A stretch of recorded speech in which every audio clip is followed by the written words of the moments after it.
Hey everyone, it's James at geometriccharts.com, October 29th, about 5:15 p.m. Eastern Standard Time. We got the 4-hour chart of Bitcoin, BTC, USD on the Bitfinex exchange. So as of now, we're obviously trekking downward and we're coming in to retest the uptrend line. If the uptrend line cannot hold, then obviously we have a big problem in Bitcoin. And we could see a pretty significant drop occur relatively shortly if this cannot hold up, as we could have a meltdown, start to drift back lower into the 5,700 area, if not more. So this line does have a little bit of a buffer zone. So if we just don't smash right through 6,300, then more than likely we're just going to kind of keep around this zone. I did think that over the weekend we were going to kind of drift almost kind of like downward on Binance, but then horizontally on Coinbase. We basically did that all weekend, and now all of a sudden we're seeing this waterfall event. So momentum could keep up. Litecoin not only gave back 100% of this move, but is now already at a newer local low. So things really don't look good here, but I don't think it's quite the end of Bitcoin, as meaning that I don't think we're going to go sub 6,000 anytime soon. If we bust through like 6,300, and I mean bust through it, like I mean a significant drop. Like if we see $100, $200 candle form and it's smashing through the 6,300 area, and all of a sudden we're immediately at 6,200, I think that is more than likely going to market that we definitely have significantly lower to go in Bitcoin. Of course, there's going to be wiggles, but the overall trend is definitely down. Another thing I've seen too is that the volume, whatever did come out, got washed out. Again, the same thing was happening here as it was trying to prop up. The volume was slowly dwindling out, and then we got our meltdown. So eventually, like I've said in the past, if every pop is being sold into, and let's say this, was that manipulation, right?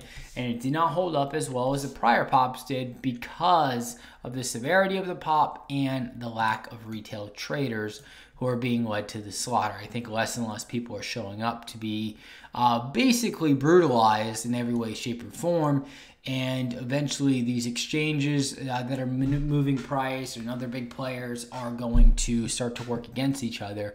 And then it's basically becomes a chaotic event for the market manipulators, because then they have to manipulate each other just to get each other out. And that can cause some even crazier stuff. So as of now, again, in the overall trend, I'm not bullish at all on Bitcoin. On the short-term trend, I was bullish on Bitcoin, and I still am, given we can hold around this line about 6,300 to about maybe 6,250 or so.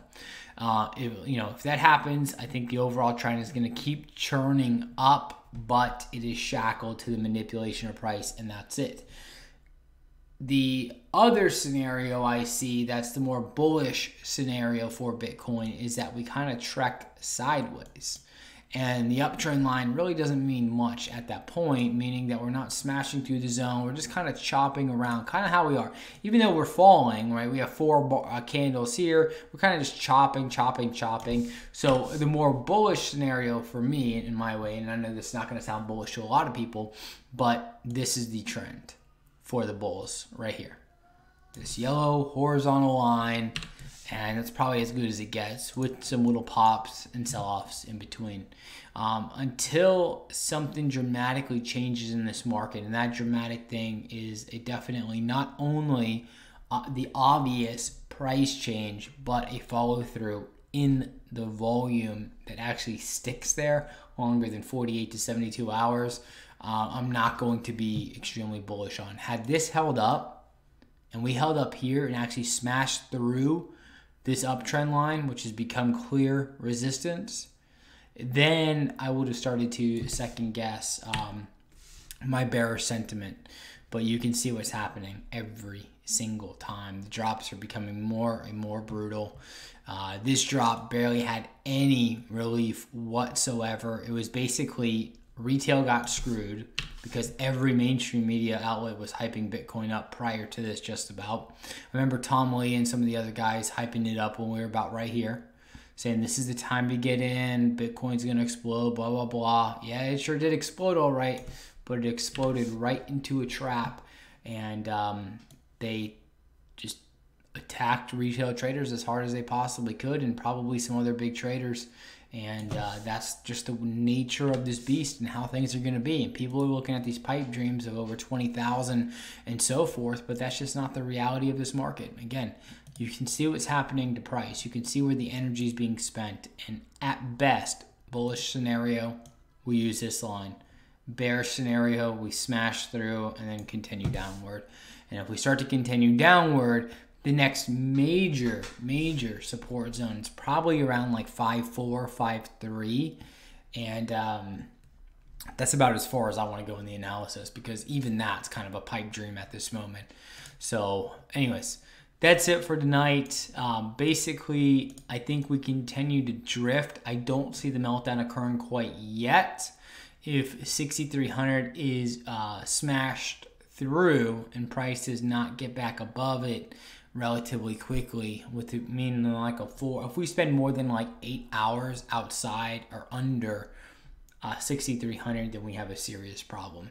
If not, then we're just chopping around and we're beating horizontally, and that's just the nature of this beast right now for the moment. So anyways, that's it for Monday. I wish I had more to say. I was honestly looking for a change in trend, but unfortunately we're just getting a continuation, and we're getting the same pump and dump crap that we've been getting since the 6,000 bottom, and I don't see it stopping whatsoever. It's getting a little more aggressive, but I just don't see it stopping anytime soon.